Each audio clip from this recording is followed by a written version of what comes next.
Welcome to the Banker Lamp. Please enjoy the video. You start by getting the essentials in place. Install Python 3, 8+, pip, and picocodals so you can read Coco JSON. Next, download Train 2017, Val 2017, and their annotations. Place images in images/train and images/val, and put JSON in annotations. Once done, verify a few image annotation pairs by loading the JSON for an ID and opening that file name. This confirms paths and IDs match. Make sure file names are exact because mismatches break parsing.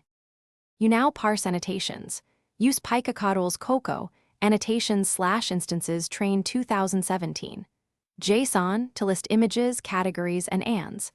Then convert annotations into the format your model expects, polygons into binary masks or into xmin, imin, xmax, imax boxes because models differ. Once converted, create consistent train/val splits, normalize pixel ranges, and add augmentations like flips and color jitter during training only. Make sure class IDs remain stable across splits. Inconsistent IDs silently corrupt learning. You begin training with a data loader that yields images plus labels or masks, and apply the same preprocessing used offline. During training, monitor MAP and loss. If MAP stalls, reduce learning rate or increase augmentation variety.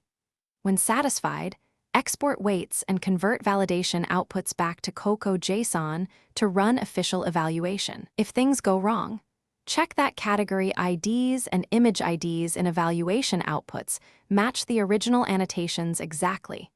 Mismatched IDs are the most common silent error and will produce 0 scores. Thanks for watching. If this was helpful, leave a like and consider subscribing. See you next time.